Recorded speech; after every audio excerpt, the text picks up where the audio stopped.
I greet you in the name of the one who draws us into the dark, the one who leads us into the desert. I don't know how many of you saw this logo. I know it's really tiny here, but it's dark with, the white on it. And it has the name of the Journey into Advent weekend, While It Was Yet Dark, comma. And I'm sure some of you thought, okay, there's something wrong here, we need that comma out of there. But I put it in intentionally. Whether correctly or not, I did it on purpose. So one of the reasons was, it means something is coming. It's not done. It's a clause that means the sentence continues. So there's something happening in this particular time and place, in the dark, before the lights come on, before there's any resolution, so to speak, but something is happening. So that's why I left the comma in. Another reason is, and you might guess this, it's part of our theology, that comma. It means God is still speaking. He's not done. God is not done. And so to exhibit that really visually, we say, don't put a period where God has placed a comma, because God is speaking. So that was the thought of while it was yet dark, comma. Okay? So this puts into perspective a little bit of what we've been talking about. If you've had the chance to be with us Friday night and Saturday, talking about while it was yet dark, and then now this morning leading into lean into the dark. Again, it's not passive, it's something you do intentionally. We need to do this because we tend to run from the darkness, or we try to illuminate it. And definitely we don't usually lean into it. We'd like it to be over. But come with me just one more time before we get out our holiday lights and Christmas lights and decorations and string all of them up. So we'll spend a little time in the dark, and then we're free. Like the song indicated and EJ mentioned, we're going to be talking a little bit more about Mary, the mother of Jesus. The Protestant arm of the Christian church hasn't always been very kind to our Catholic siblings. We've kind of said, you're going with Mary into Mariology. We almost blamed them, or maybe still do, for divinizing Mary, considering her almost equal with God. But if we read the gospel accounts, Mary is undeniably a key figure there. One who had a profound influence on Jesus, undoubtedly, her community of faith during that first century, and subsequently on art and music and spirituality and theology since the birth of the Christian church. We can relate to her. She's real. She's not otherworldly. She's one of us. She isn't in the spotlight per se, but she's always visible. Friday evening, we thought a little bit about what Mary must have felt like when that angel appeared to her, said her name, and then went in a direction she would never have guessed. Brought her some pretty terrifying news. If you've been to some of the art galleries that have a lot of religious art, she's usually depicted as a demure, quiet, passive woman. She was actually a girl, pretty young, and there's one painter particularly, his name is Otto Dix, or Dix. He painted a painting of the Annunciation in the 1950s. If you want to look it up, do so. That's a terrifying picture, actually, of her being confronted by this angel that brought her this life-changing news that EJ put into that song. I can imagine she had moments of fear and anger and anguish, maybe even resentment at this news that she had received. Now, we're not told this in the scriptural texts, but if you ask the question, What does it feel like to be her? You come up to some of these answers. What Roger and Vicki read held this prophetic utterance, in a sense, that she had when she visited her cousin Elizabeth. It comes from a place where she probably didn't recognize it herself. Like, did I just say this? All of that? But it comes right from within her soul. One of the very few words that are recorded that she actually spoke. She said a few things when that angel visited her. Aren't told very much, but we're told later on in the scriptural text that she pondered things. How did she move from being this terrified girl to being a woman who could watch her son die a violent death? How did she maintain who she was rather than lash out? She became familiar with the darkness. She grew strong and resilient to the point of offering courage, strength, and light for generations to come. How does anyone become that? How do we, who live in the midst of some of the most egregious crimes in modern history, how do we become people who dig deeply into our souls and thereby become people of courage and strength and light like Mary did? Earlier this weekend, we also talked about two other biblical women. We talked about Hagar, who's mentioned in the Hebrew scriptures, and then also Magdalene, who was a prominent woman of faith during the time Jesus was on earth. There were actually parallels between these women. They all faced dark times. Emotional, spiritual, physical darkness enveloped them. A lot could be said about this morning, but I'm going to talk about two things. Mary's experiences and how she chose to embrace those and respond to them. Sometimes I really wish biblical characters had the opportunity to write autobiographies. Can you imagine going into a bookstore and picking up Mary's memoirs? I mean, what would that be like? Her life was anything but routine, except maybe those first few years before the angel visited her could have been routine. But after that, it was a ride like no other. Think with me on a couple of those experiences.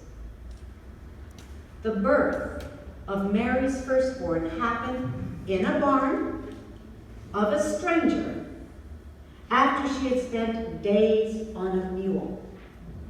Okay? Compare that to our obsession with sterile fields and comfort. Not that long afterwards, Mary became a refugee in a foreign land. We don't have to look very far to see pictures, images, stories about what refugees experience in our day. And I can imagine it wasn't very much different for Mary and Joseph and Jesus. Then, when Jesus was a grown man, Mary was among the thousands that trudged through the desert sands, following this enigmatic son of hers. Might she have wondered, where does he come up with all these ideas? How is it that the masses are drawn to his love that has no end and his seeming endless compassion and sacrifice? Remember, Mary was like us, so she would have questioned some things. She also would have had the choice to withdraw. She could have looked for her own comfort rather than pursue this son that she had brought to earth. And then Mary lived through that nightmare of keeping vigil while her own child died. Now, if there's any parents that have had that experience, it must be excruciating. But her son didn't only die, he was brutally executed. Even here, Mary would have had the choice to distance herself, kind of a protection, because he was controversial and his teachings were controversial. So just for her own sanity, her own self-care, she could have withdrawn and said, not going there. But she did not. How did she live through all of that? What sustained her? Did she complain? Maybe. Was she afraid? Without a doubt. She lived with as much uncertainty as you and I do. Were there times she might have cried out like Jesus did on the cross, "My God, why have you forsaken me?" Mary's realness might be why the faithful have loved her so dearly. She's one of us, and yet set apart. Set apart partially because of the mission placed before her and because of Jesus' mission, but also set apart because of her decision to trust and commit in the darkness. To choose this trust, even in the darkness, because God was with her, as we heard in the song. Now, Mary's experiences aren't the kind we would find on the new Airbnb experiences listing. This is really not an experience that anyone would sign up for. But this is part of why Mary has been called blessed throughout the generations. She learned that in order to be present in others' pain required her to sit with her own. Another critical element for leaning into the dark, in Mary's case, not running from the experience, and rather embracing that strength and that courage, is the time she spent in silence by herself. Numerous times scriptures speak of Mary treasured these things, she pondered them in her heart. And if you're like me, pondering is not something that comes naturally. And I suspect definitely not during the Advent and holiday season. The text that was read earlier reiterates Mary's recognition that she comes from a lowly heritage, a low place. There were no frills, no privileges. The way she speaks of the proud and conceited being scattered, right, that we heard, and the mighty deposed, shows us that that was not her experience. She wasn't one of those. If it had been us, we would probably have scrambled for recognition, fought for rights, at least been drawn to the light, to distraction, activity, laughter, and togetherness, instead of more pondering. Or we might have slumped into the acceptance of the inevitable. Can't change it, might as well accept it. But Mary was intentional. It seemed that she balanced this pondering with the active life of following Jesus as he went from village to village teaching. What makes pondering and this alone dark time such a mystery is that there aren't steps to follow. There are no lists that can be checked off. What happened within Mary's solitude produced a change in her. A change that was observable, but not reproducible. Authentic, but not adaptable into the latest teaching tool. She definitely couldn't have tweeted it. The need to become comfortable with the darkness, stillness, and pondering is neither an ancient nor a modern concept. But I don't think it's becoming easier. People used to ask Swiss psychologist and psychoanalyst Carl Jung, will we make it? And they were referring to the cataclysm of their time. He would always reply with, if enough people do their inner work, if enough people will do their inner work. Inner work could also be called pondering. Learning to live with more questions than answers. Learning to love all that becomes visible when we become accustomed to the dark. to reflect the love and presence of God is evidence that something has gone on behind the scenes. Time has been spent in contemplation, prayer, singularly focused on the divine. I'm not there yet. Not nearly there yet. To bring this to the present, a few weeks ago, Jenny and her husband, Rennie, said goodbye to their father and father-in-law. Rennie's dad was a mentor, teacher, counselor, and a significant person in Ron and my life. In some ways, John reminds me of Mary, the mother of Jesus, one who will also be called blessed for generations to come.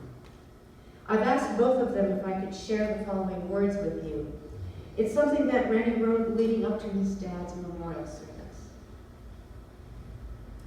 John lived his life in the love and presence of God, and all he did grew out of that. Through his many sermons, hymns, poetry, and countless hours counseling, mentoring, and companioning, he impacted generations of students, colleagues, parishioners, and fellow travelers. He was accepting, affirming, believing the best in others, seeing people for who they are without judgment or prejudice. Always pushing boundaries, he continued to write and extended his welcome to all who visited him personally right to the end. And I believe he was 93, is that correct? But his life's work was finished, and he was ready to go home. To his family, he said, "I take your love with me, and I give my love to you." These would be his words for all who knew him, even those who didn't, which includes all of us. Thank you, Rennie. John embraced his varied and sometimes enormously challenging experience. As the years passed, he spent more and more time pondering, writing, praying, blessing. Ultimately, I believe that John's spirit, mind, and heart outgrew this limited physical existence, and he just had to travel beyond. If Mary, the mother of Jesus, were to leave us some thoughts as we carry on, I imagine they could be something like this. If there is one thing I could tell you before I fall silent, it would be that the darkness holds no threat. No. She carries sacred mysteries, never to be grasped, never uncovered, never seen without eyes that have first acclimated to a human journey beyond the glare. Darkness is a masterclass, a place where questions soothe the soul, replacing answers that have grated. The compulsion of the pursuit dissolves within the crystal waterfall of the divine. There is no shortcut, no abridged version of the longer story, but at the journey's end, each thoughtful traveler rejoices that it was so. Only wisdom, sheltered in solitude, shrouded with darkness, caressing touch of the invisible divine, will give birth to resiliency, character, meaning, and love. This is worth every breath of life to discover. Sincerely, Mary.